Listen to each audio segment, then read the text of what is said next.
Hey guys, so this is it. This is the big video that I kind of mentioned in the last video that I did, that I've been having the nudge to do over the past few days.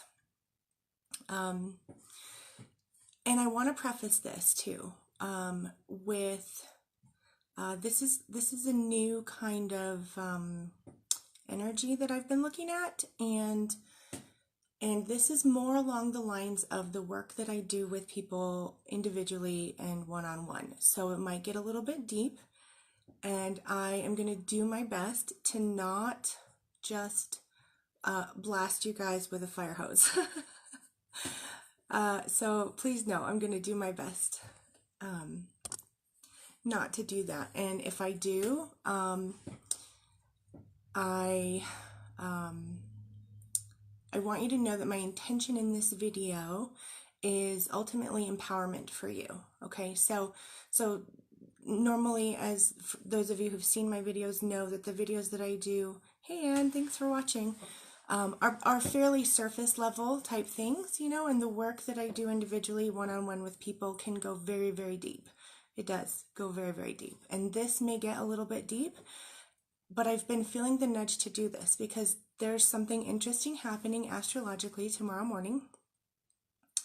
No worries, Anne. It's all good. It will be, so Anne, you're on, it looks like Instagram right now. So this video will also be posted. It'll only stay on Instagram for 24 hours in the live stream, but it will be posted on my Facebook page as well. So anyone can go back and watch it again on Facebook. Jenn Smith Coaching, Outcome-Oriented Healing. So I found something a few days ago in the transits, astrological transits for the week, which feels really big. And I really wanted to talk about it, and I really wanted to share with it. But I'm risking here, this is kind of risky for me, I'm risking going too deep in a live video when I'm not actually one-on-one and able to work with you guys individually. So you're kind of risking this too by watching the video, right? So this video may trigger things in you, fair warning. It may bring up some triggers for you. And if so, I want you to reach out to someone for help with that, because we don't ever do anything alone necessarily, and we don't have to, right? So every coach has a coach, and I think every person needs a coach several times throughout their lives, and not always necessarily the same coach. So I encourage you to reach out to somebody. If anything in this video triggers you in any way, I encourage you to reach out. You can obviously reach out to me because this is what I do, and you can contact me through a direct message. You can email me, Jenn, Jenn with 2 N's, Jenn at jensmithcoaching.com. You can probably call. I think I have my phone number probably listed on my social media sites. And there's a link to my calendar on my social media sites where you can schedule either an appointment with me or schedule like a complimentary call with me to see about working with me. So I just wanted to preface that with this, because this video is probably a little bit deeper than most of my videos. Most of my videos are kind of just informational. And this is informational, but I really felt the nudge. At the end of the video, I'm going to have some questions for you to ask yourselves. And I feel like this is important. The timing of this is important. So I'm giving you guys kind of some work to do without actually already being in, you know, a program with you guys. So those of you who are in a program with me, yes, you all know this already. But those of you who are just watching me on social media or on YouTube even, this is a little bit of a taste of the work that I do, and it's a little bit risky. So I just want to be honest about that. It's a little bit risky because this can be triggering. So hopefully I've prefaced this enough, and I'm going to do my best to not blast you with a fire hose of information and overwhelm. That is not my intention. My intention with this video is empowerment, because we are in an interesting time and an interesting transit astrologically this week. So what else? One more thing I wanted to add.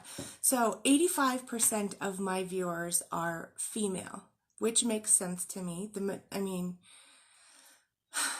And I'm actually kind of surprised that 15% are male. That's actually a little bit higher than what I would have expected, but I think that's awesome. So the majority of the time I am working with women. I do work with men, and I have worked with quite a few men actually, but I want to preface this too, in that everything I say in this video is not just for women. This is also for men. In fact, I think it's important for both men and women to be asking themselves these questions that I'm going to list at the end of the video. And the reason for that is because in February, Chiron moved into the sign of Aries, which is indicating for the next 7 years a lot of healing for the masculine energy. So that doesn't just mean men. Sure, it means healing for men. It also means healing for the masculine energy, which is those men who have a masculine core, and there may be women who have a masculine core, but it also means women who have a feminine core and are wearing a masculine mask. So Chiron in Aries, which happened back in February, is about healing the masculine. So everything that I'm about to talk about in this video is for both men and women, for both masculine and feminine energies. And I feel like the questions that I'm going to pose to you guys to ask yourselves at the end are important for everyone to be asking themselves right now. And if you need help in working through some of those questions, then I encourage you to reach out to me. Or another coach. You know, it doesn't have to be me. Whoever resonates with you most and whoever you feel safe with, then I encourage you to reach out to that person to work through some of this stuff, because this is a big week. Okay, so what's going on? What is this thing that I've been talking about that's going to be happening tomorrow astrologically? So Eris is a planet, E-R-I-S. It's a small little dwarf planet, similar in size to Pluto, and it's further out than Pluto. And this planet is this planet is symbolic of a warrior goddess. She is referred to as the goddess of strife and discord and chaos. And so I just want to give a tiny bit of mythology just to provide some context for you guys, in hopes that it will help you understand what I'm trying to explain is going to be happening in the sky tomorrow morning. So the context and the mythology is that Eris was a goddess who was not invited to a wedding, and she was really hurt that she was not invited to this wedding. She felt rejected. She felt just really upset. Like, why would I not be invited to this wedding? You know, she felt left out. She felt rejected. She felt hurt. She felt like revenge. She wanted to have revenge. She wanted to hurt someone else because she was hurt. She wanted to fight against the injustice of this. So this is also symbolic of the butterfly effect, which I'll get to in a minute. But the butterfly effect in general is that the theory is that, like, a butterfly on one end of the world flapping its wings could cause a hurricane at the other end of the world, right? So small action of a butterfly flapping its wings could cause massive winds on the other end of the world.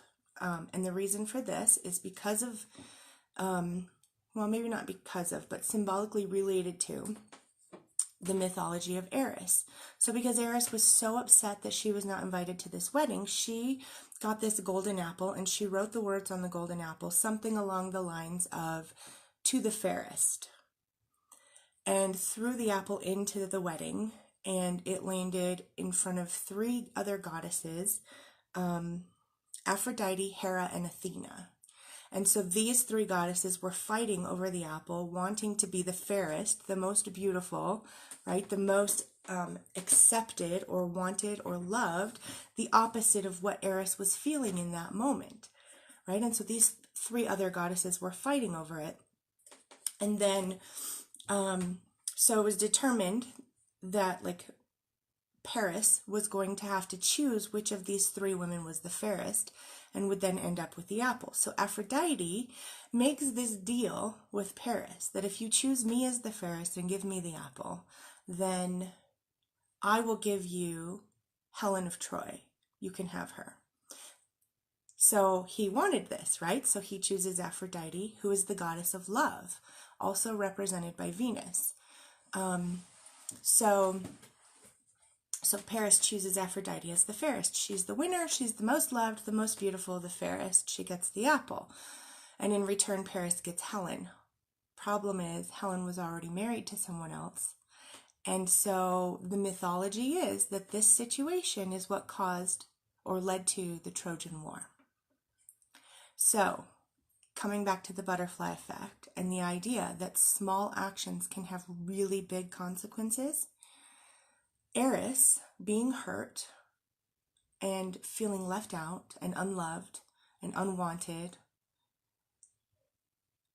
throws this apple in without considering what the consequences of this could be, right? She probably had like this small intention of just, making them feel miserable too, because she felt miserable. This is a common thing that humans experience, right? You don't have to post on here that you've experienced this too. I know it's part of the human condition. Most humans have experienced something like this at some point in their lives, if not several times in their lives. So this is the energy that's kind of at play here. Okay, but Eris had no idea that by her doing this, it would cause a war. Right? That's big. Small actions can have really big consequences. And she didn't consider that at the time. So, that's the energy, right? Now, what's interesting and why I'm talking about this right now is because Eris is the one who did this, and Aphrodite is the one who made the deal and won, in essence, got the apple, got to be crowned the fairest, Aphrodite is symbolically represented by Venus. So what's happening in the sky tomorrow? The planet Eris and the planet Venus are going to be conjunct at the same degree. They're both going to be at, I believe, 23 degrees in Aries at around 9:33 in the morning Mountain Time. So these two planets are going to be conjunct, exact, in the sky at the same time. So they're meeting. These two goddesses who are, in essence, almost enemy-like or at opposite ends of the spectrum, rejection and the fairest, like the loser and the winner, are coming together and meeting in the sky tomorrow morning.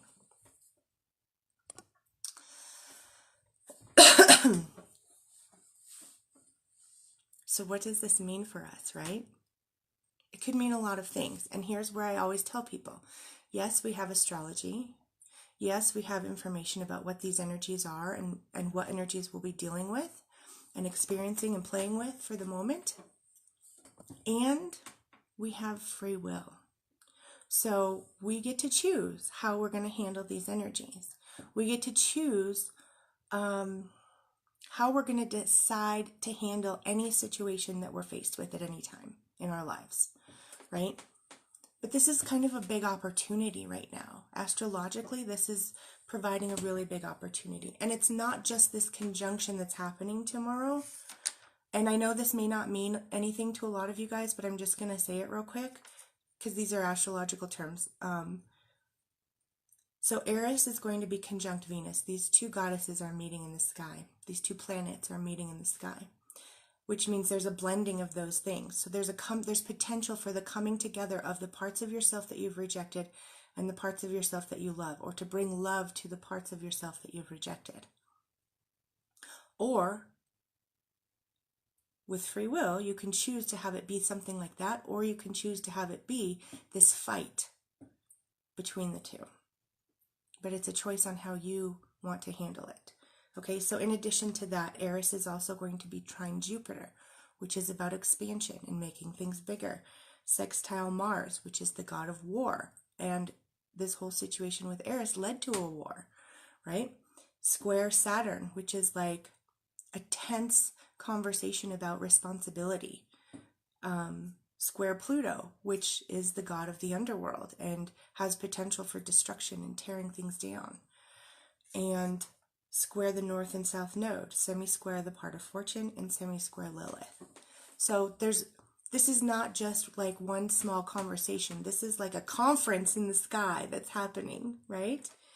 And at center stage is Eris, the goddess of discord and strife, the one who feels hurt, the one who feels rejected. She's having this conversation with all of these planets, so there's potential for things to go so many different ways, and that's potential for healing in so many different ways. And this is why I'm going to have a bunch of questions for you to ask yourselves at the very end of this video, because I want this to be an empowering time for you, a time for you to make empowering choices, empowering decisions, and to have things go the way you want them to go. And if you don't know what your outcome is, or you don't know what you really want in life, that's perfectly okay. Asking yourselves these questions at the end of the video can possibly help you get a little bit more clear on that. So that's kind of the big thing that's happening. So a little bit more about what does this really mean, right? Let's see. So this is another thing. So we just had the new moon on May 4th. And the new moon is a time to plant seeds to create what you want. So this is a time for us to create what we want. And with these energies at play that are going to be happening tomorrow, we've probably already been feeling them for a few days, and we'll be feeling them for a few days afterwards as well.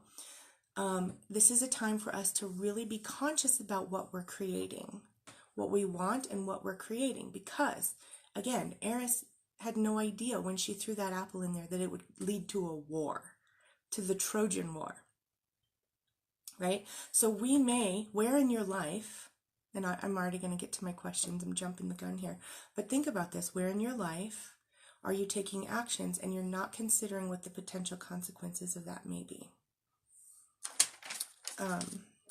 Okay, so Eris is also about reclaiming these lost parts of ourselves, like these lost feminine parts of ourselves. Eris is about reclaiming these, right? Because she was hurt. So this is a time also to be considering these parts of yourself that you have rejected, or that maybe society has rejected these aspects in people, and then you've internalized that. So this is a time where there's a big opportunity to be reclaiming these aspects of ourselves that we've rejected. And what are these aspects? It's going to be different for each of you, but it's going to be parts that are maybe like the mystic in you, that society may judge as weird or as witchy or as evil or whatever. The mystic, the over-sexual, that's not even over-sexual, but just sexual. And society is like, makes that okay for men, but not so much for women. It could be, the independence in you, like it's sometimes rebellious for women to be independent. So this is a time for women to be reclaiming these aspects of themselves that either they have rejected or society has rejected and they've internalized. Any aspects that society would suggest causes discord or chaos or strife, that rocks the boat somehow, that challenges their safe opinions, right? Okay, so let's see. What do I have here on my notes?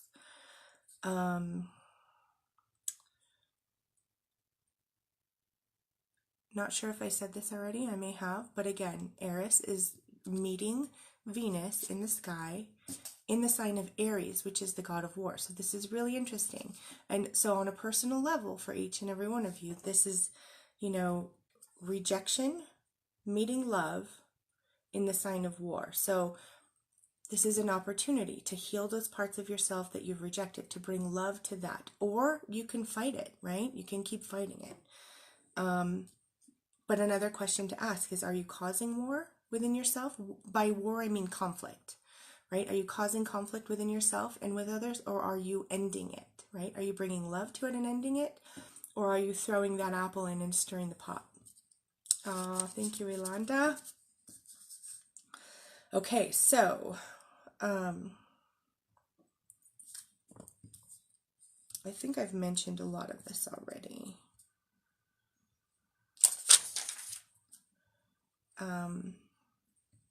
Okay, so this is also a time of facing those insecurities that we've had about ourselves. I'm probably repeating myself a little bit, and if I am, just bear with me.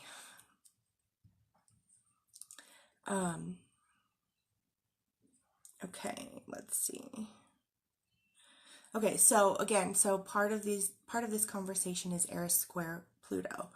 And so when you're facing these insecurities within yourself, square Pluto is a conversation of tension, and Pluto is the god of the underworld and can lead to destruction. Again, like I have said before in previous videos, I correlate Pluto to the Tower card, which just kind of wipes everything out, takes it out. So I should probably just get to my questions, because my questions kind of explain all of this, and then I won't be so repetitive. But again, like I said, I promise I'm going to try to not be blasting you guys with a fire hose of information. So death. Pluto is like death and destruction, right? And so again, we have a choice here, because yes, we have astrology and we have free will. So are we going to choose to face these insecurities and these rejected aspects of ourselves and embrace them and bring them in and love them, right? The meeting with Venus. Or are we going to choose to just burn it all down, right? It's almost like a tipping point in some people's lives right now, where you can choose to do something different and embrace it, or you can choose to just completely burn it down. And I don't want anyone to choose to burn it down, so just don't, right? Just reach out to somebody, okay? Whether it's me or someone else, just reach out to somebody, because we are all in this together. We are all experiencing these astrological energies at the same time right now, right? So nobody's perfect. Nobody's got all their shit together all the time. Okay, so this is another thing I had. This is almost like a test of your free will and your ability to achieve your intended outcomes. So with this conversation of tension with Pluto, it's almost like, which death do you choose? Do you choose the end of rejecting these parts of yourself, or do you choose to just end it all and burn everything down, right? And like go to war or conflict with yourself and with others. Are you choosing the end of doing things in a painful way, or are you choosing to just end everything kind of thing, right? Either way, there's like some type of ending, which means there's a beginning. It means there's a new beginning, right? There's transformation. And this is why I prefaced this at the beginning, that I want these to be empowered decisions, right? That ultimately help you reach the outcomes and the goals that you're going for in your life. Okay.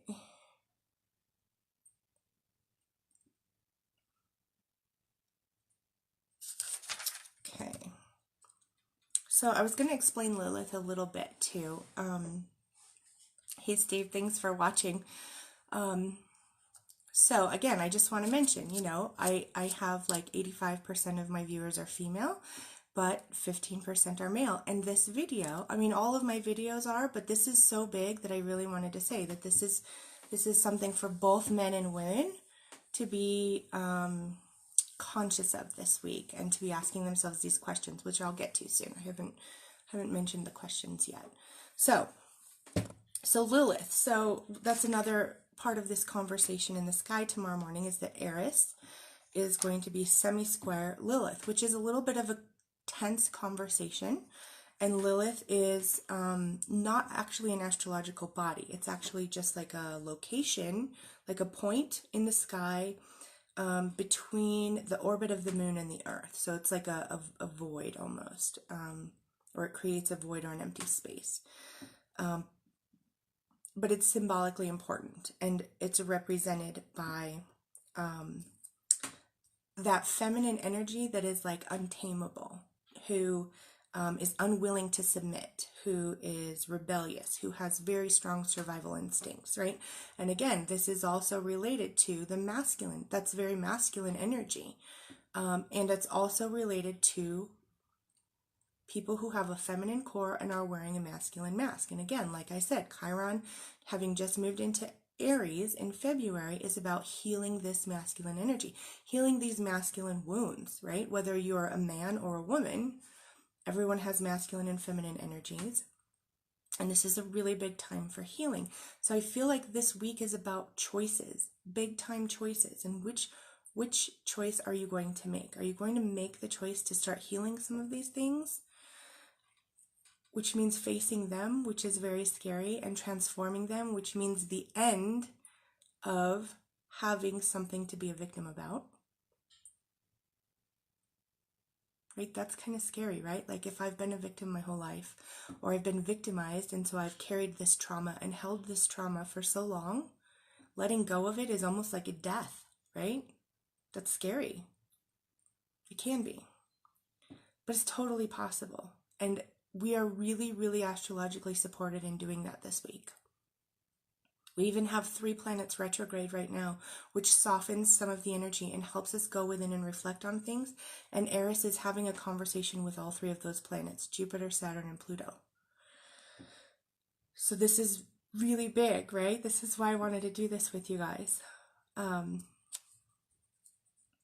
Okay, so Lilith asks you to consider a perspective that could provide you the opposite of what you expect. That's kind of big, right? Lilith is like this feminine, rebellious feminine energy. Like, so part of the mythology of that is that, you know, some say Lilith was like Adam's first wife before Eve, and she left him. And she was like unwilling to submit to him, to be submissive, right? And so she asks you to consider a perspective, right? Like just consider it, right? You don't have to make a decision yet, but just consider if you have a situation going on in your life right now that is causing you stress or strife or discord or chaos, and you're having trouble making a decision on it, consider a perspective that could provide the exact opposite of what you expect, right? Because we know this. I know this is the way it's going to go, right? I'm going to do this, I'm going to say this, he's going to say this, or whatever's going to happen, you know. But consider for a minute that something might go the exact opposite of what you expect. Okay, so that's like the conversation that Lilith is having with Eris, right? And so Eris is the one who was hurt. She was rejected. She was not invited. She felt left out, right? So it's almost like Lilith is asking Eris to consider the fact that if you just show up at the wedding anyways, even though you weren't invited, maybe you would have been welcomed. Who knows? What would the outcome have been? You know, we don't know, because she chose to throw the apple in and start the Trojan War. So all of us are having this energy right now of consider the things may go differently than you're expecting them, and be conscious of the choices that you're making, and be conscious of the potential consequences of the actions that you take, because they could go better than you expect, or they could lead to war, right? Okay, so questions. Here's the list of questions. These are the things I want you to ask yourself, and these may be triggering for people. So again, I want to remind you, if you can go through these and ask yourself these questions and gain empowerment from it, then that's what I'm hoping for you, right? And if you ask yourself these questions and it makes things worse, then I'm asking you to reach out to somebody for help in moving through it, right? So you can reach out to me, you can reach out to another coach, to a friend, a therapist, whatever. But don't go through this alone, okay? Nobody's got to go through this alone. So some of the questions to be asking yourself starting now are, what unruly parts of yourself are you continually uninviting to the wedding? So what does that mean, right? What parts of yourself have you rejected and are refusing to integrate? And why are you rejecting those parts of yourself? Okay, another question. What injustice, because Eris felt this was highly unjust for her to not be invited, what injustice do you see right now that has you really upset? And how do you feel about that? Like injustice, right? And why? Why do you feel that? And if there's any actions that you want to take as a result of this injustice that you perceive, what could the consequences of your actions possibly be? Consider those before you take the action. There are times where I'm always like, just do it, just do it, just do it, right? Take action, whatever, right? But right now okay, so sorry about that, guys. So my internet got a little wonky. That does not usually happen, but it did. Okay, so I'm going to say that again. So based on the things that you on a daily basis, minutely basis, are saying, thinking, feeling, and doing, based on those things, are those things causing conflict or war, symbolically, within yourself and with other people? Or are those things ending war or conflict? And which is it that you really want? Okay, another question. Where am I in competition with others that I don't need to be? Because those three, Athena, Hera, and Aphrodite, were all competing over that apple. And again, like, you know, where we're going to place the blame, it's not about blame necessarily, but it's about the actions that we take and the decisions that we make. You know, Aphrodite decided to make a deal with Paris over Helen, who was already married. And that led to the Trojan War as well. So it wasn't just Eris's actions alone. Hers started the ball rolling, and then Aphrodite kind of threw her 2 cents into the pot that also led to the war. So where are you in competition with others that you don't need to be? Because those three didn't need to be fighting over that apple, right? Eris could have thrown in the apple and the rest of them could be like, whatever. You know? I don't care about the damn apple. So where are you in competition with others that you just really don't need to be? Because the clear result could possibly be some kind of destruction, right? Where is competition causing separation in your life that you don't want it to be? Okay, a couple more questions. You guys are like, those of you who are hanging with me, thank you. I appreciate it. You are freaking badass and fantastic. Okay, so let's keep going. So, what am I feeling insecure about, right? Eris was feeling insecure about having not been invited, about having been rejected, right? And this is a thing of rejection is a big deal, right? Women feel rejection and men feel rejection. So again, this is why I'm saying these questions are for everyone. Even though 85% of my viewers are women, these questions are for everyone. And a lot of my clients have been men as well too. So this applies to everyone. What am I feeling insecure about? How can I integrate this insecurity, right? So how can I embrace it? Instead of rejecting this insecurity and pushing it further away and causing more separation, how can I embrace this and bring it back in and love that aspect of myself? Ask yourself that question. Okay. Now, moving on to Lilith a little bit. So what am I unwilling to submit to? Now, this is an interesting question. What am I unwilling to submit to? Because there are certain things that we are unwilling to submit to, and we should be unwilling to submit to, right? Like, if you are unwilling to be in an abusive relationship, keep that boundary, right?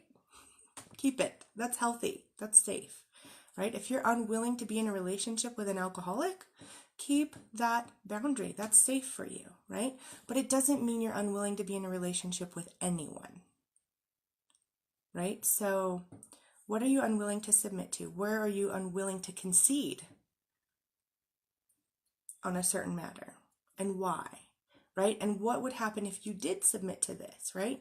So there may be certain things that you are unwilling to submit to or unwilling to concede on, and it's not really that big a deal if you did. It might actually bring you closer to that person that you have conflict with or that aspect of yourself that you've rejected, right? But if it's something that's unsafe or unhealthy, then keep that boundary.